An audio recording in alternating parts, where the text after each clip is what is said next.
जय श्री राम। प्रिय दर्शकों, आप सभी का हमारे चैनल पर हार्दिक स्वागत है।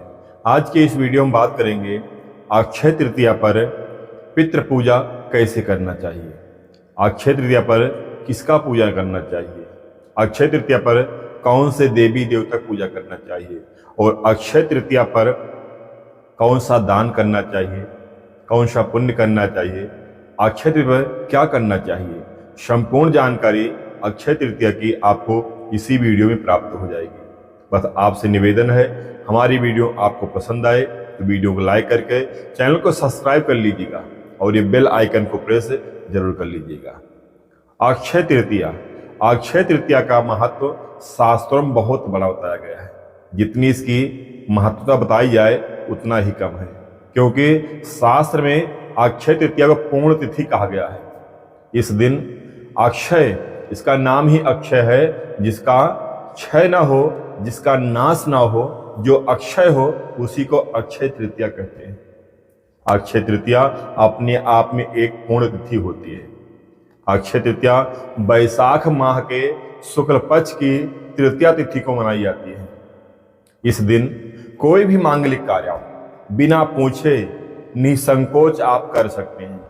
इसमें पंचांग शुद्धि देखने की कोई आवश्यकता नहीं है, कोई मुहूर्त देखने की आवश्यकता नहीं है। इस दिन आप मुंडन, गृहारंभ, गृह प्रवेश, सगाई, गोद भराई आदि सभी मांगलिक कार्य आप इस दिन बिना विचार किए हुए, बिना सोचे समझे इस दिन आप संपन्न कर सकते हैं। इस दिन किया गया कार्य शुभाशुभ फल प्राप्त करता है। बहुत बड़ा महत्व है, बहुत बड़ी विशेषता अक्षय तृतीया की बताई गई है। जो भी लोग काफी समय से उनका काम अटका हुआ है, मुहूर्त नहीं मिल रही है, समय नहीं मिल पा रहा है, तो अक्षय तृतीया पर ही संपन्न कर सकते हैं। बहुत बड़ी अद्भुत अलौकिक महिमा बताई गई है। इस दिन सोना खरीदने का बहुत बड़ा महत्व है। सोना खरीदने का बहुत बड़ी महत्व बताई गई है। यदि सामर्थ्य हो तो इस दिन सोना अवश्य खरीदे, चाहे थोड़ा खरीदे।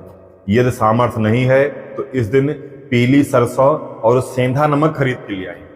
जहां आप पूजन किए हैं वहीं पर समर्पित कर दिए, वहीं पर रख दीजिए। उसके बाद में एक लाल कपड़े में थोड़ी सी पीली सरसों बांधकर अपने तिजोरी में जहां पे आप धन रखते हैं वहीं पर रख दीजिए, और सेंधा नमक उसके दूसरे दिन उसका आप उपयोग कर लीजिए। यदि ऐसा करते हैं तो भगवान लक्ष्मी नारायण की असीम अनुकंपा आपके ऊपर अवश्य होगी।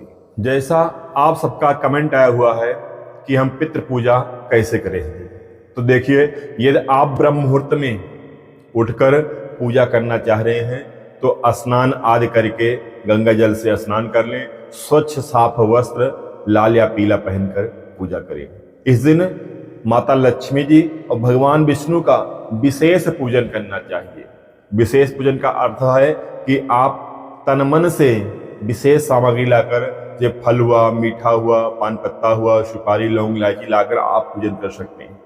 ये आपके पास कुछ भी नहीं है, जैसे आप पूजन कर रहे हैं वैसे ही भगवान लक्ष्मी नारायण की मूर्ति हो, फोटो हो, साफ कर कर एक पीला आसन बिछाकर विराजमान कर दीजिए। जल से स्नान करवा दीजिए। आप चाहे तो पंचामृत बना लीजिए। फिर उसके बाद में पुष्प, धूप, दीप दिखाकर भगवान का पूजन करें। कुछ मीठा फल भगवान को अर्पण करें। अगर हो तो एक पान पत्ता, सुपारी, लौंग, इलायची भी अर्पण कर दें माता लक्ष्मी जी को, भगवान विष्णु जी को। पूजन अर्चन वंदन करें। भगवान के मंत्रों का, माता जी के, लक्ष्मी जी के मंत्रों का आपको जप करना चाहिए। उसके बाद में दिन के मध्याह्न में, अगर प्रातःकालीन आप पूजन करते हैं तो मध्याह्न में जो है पितृ पूजा करिए। पितृ पूजा कैसे करना है, आप एक बर्तन में थोड़ा सा गंगा जल रख लीजिए, काला तिल उसमें डाल दीजिए, सफेद चंदन डाल दीजिए और सफेद पुष्प, सफेद फूल डाल दीजिए। उसके बाद में जल से उस बर्तन को भर दीजिए। दक्षिण मुंह करके अपने पितरों का ध्यान करते हुए ऐसे अंजलि से जल उठाएं ऐसे, और इसी दाहिने अंगूठे से दक्षिण मुंह कर ले और उसी बर्तन में ऐसे जल उठाएं और ऐसे इसी दाहिने अंगूठे से 3 बार गिराएं। जैसे जिनके जो पितर चले गए हैं, बाबा, दादा, परदादा, जिनके माता पिता नहीं हैं, जो भी परिवार के हैं जो शरीर छोड़ के चले गए हैं वो पितृ रूप में हो गए हैं, तो उनका नाम लेके ऐसे जल उठाएं और बोले तस्मै सुधा तस्मै सुधा तस्मै सुधा, अर्थात एक बार जल उठाएं और 3 बार उसी में 3 बार जल गिराएं। इसे अंगूठे से जल गिरना चाहिए। तो इस प्रकार जो है अपने पितरों का तर्पण करना चाहिए, पितरों को जल देना चाहिए। भगवान सूर्य को ऐसे अर्घ्य प्रदान कर दें या लोटे में जल दे दें और उस दिन अपने पितरों को निमित्त कुछ भोजन मिष्ठान बनाकर उनको भोग लगाकर बाहर कहीं, जैसे पूड़ी सब्जी खीर हलवा जो भी कुछ हो बनाकर बाहर कहीं अपने पितरों के निमित्त रख सकते हैं। भगवान का पूजन यदि आप दिन में कर रहे हैं, जैसे 8, 9, 10 बजे, तो पहले पितृ पूजा कर लीजिए, तब आप भगवान पूजन करिए। यदि आप ब्रह्म मुहूर्त में ही भगवान का पूजन कर रहे हैं तो दिन में आप मध्याह्न में जो है 10 बजे के बाद में आप पितृ पूजा करिए। इस दिन अगर आप पितरों को जल अर्पण करते हैं, पितृ पूजा करते हैं, तो आपके पितृ जो है वह अक्षय रूप से तृप्त हो जाएंगे।